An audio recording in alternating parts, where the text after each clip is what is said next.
So the James Baldwin team later on came out with various versions of Java. So here they released Java 1.1, then of course Java 1.2. So Java 1.2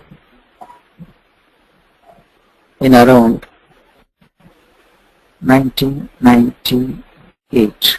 So 1998 it is. So with the Java 1.2, here the market demanded a name for Java, a good name. So James Baldwin team started to think of giving a name for this Java, and they considered the decimal digit, that is .2, into account, and they gave a name Java 2. So later on, research and development went, then Java 1.3 with sophisticated classes, I mean to say the components, then Java 1.4, then Java 1.5 came into picture. So it was around 2003. So Java 1.5. Again, Java 1.5, during that time, the market demanded a name for Java. So we already had Java 2. So the James Baldwin team started to think and give a name, that is Java 3, the next number.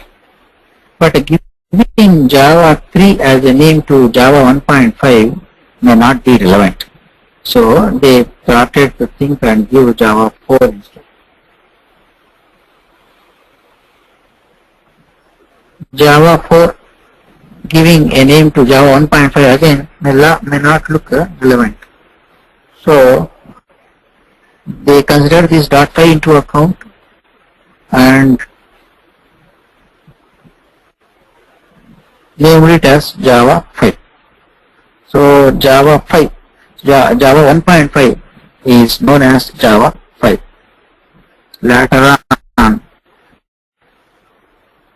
again with new components, Java 1.6, likewise Java 1.7, likewise Java 1.8.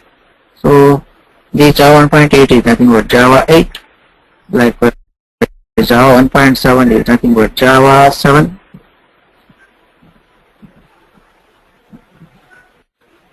Java 6.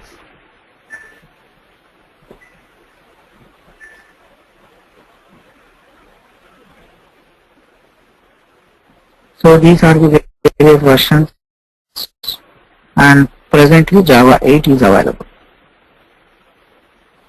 And plan to release Java 1.9 in 2018. So Java 1.8, that is presently 2014, it is available, 2014. And here, somewhere here in 2009, so 2009, yes.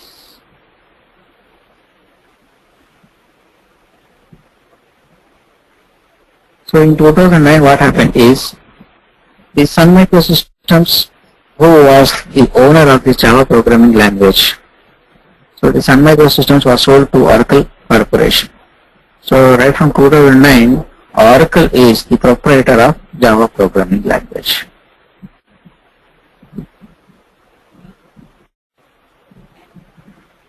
So that's about the origin of Java.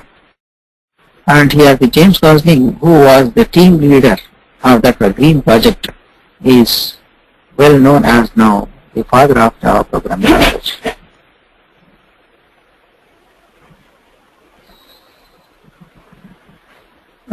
Hello, Ashwin, are you there? Yeah, I am there. Till now, do you have any doubts? I'm good, but like it's versions are like 1.1, 1.2. It's just like incremental, and they are giving name as Java 8 in that way. Right. There is so 1.9 will be on 2018. Okay. Java, So there will those be components are known as classes and interfaces we call. Yes, around. Yes, around. Okay. So with every what are version the there is a huge development. Okay. Classes in the sense, those are the components present in Java. So Java is a programming language. It has some components in it. Those components are used for developing the software. Those components are classes and interfaces. Java is completely a bundle of classes and interfaces. That's it. Okay. There are thousands of classes and interfaces. With Java 1.1 version, there were around 200.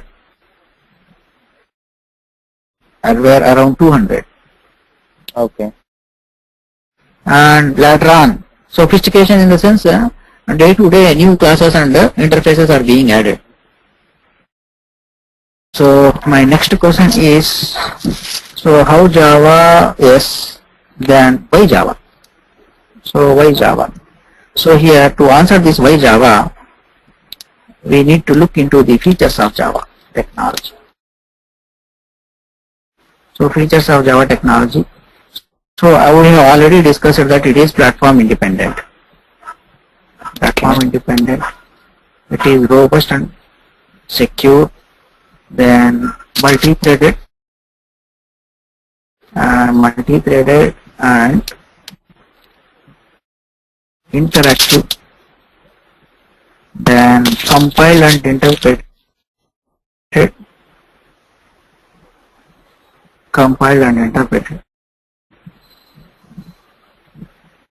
It is simple.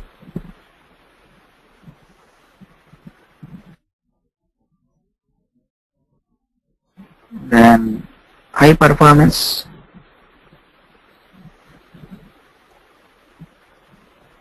dynamic, extensible,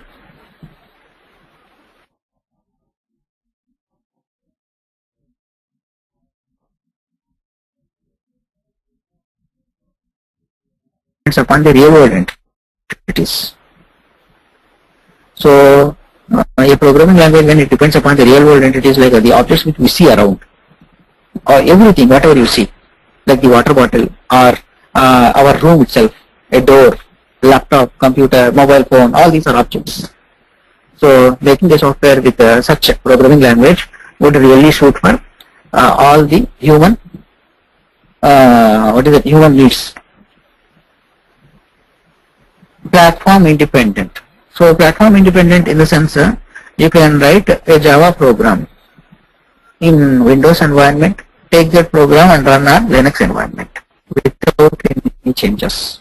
So it can run on any platform. That is what platform independent. And here let me get into compiled and interpreted. So this is very important. Generally the programming languages either go compilation or interpretation. So which would check against the grammar, these compilers and interpreters. Java has both a compiler and interpreter in it. So here compiled and interpreter I am going to explain here. So we have a JVM, that is Java Virtual Machine. So which is used for compiling and interpreting the Java programs. So here what happens is, you will be writing the Java code. So this Java code you are going to write in a file, assume ABC is the file name and .java is the extension, which says that this file contains Java instructions, and this is known as source code, and this will be compiled by compilers. The compiler available is Java C, is the compiler Java C. So this compiler will act on the source code and will generate a bytecode. So bytecode. So this bytecode is an intermediary code. Still we have not obtained the final result. It is an intermediary code generated, and now the interpreter, that is Java interpreter, will act on the bytecode, and finally it will give the result are parts of the JVM, Java Virtual Machine. So the bytecode here that is generated would be stored in a file, that is abc.class. You can see my Java program name was abc.java, which contains Java instructions. That was compiled, then it generated the bytecode, which is stored in the same file name with a .class extension. And this bytecode is interpreted by an interpreter, and it gives the result here. So this is the architecture of JVM, where the source code is compiled and generates the bytecode, and bytecode will be further read by the interpreters and give the result. So you need a JVM to run your program. I told you that Java is platform independent. So maybe Windows, maybe Mac, or maybe Solaris, Linux, any kind of operating system, it should have a JVM in it. Without a JVM, you cannot execute a Java program. Even the Android applications which we are using, maybe apps developed in Java, should have a JVM to run those programs. So that's what Java is compiled and interpreted. It means it has two-stage security. Double check. So double security. And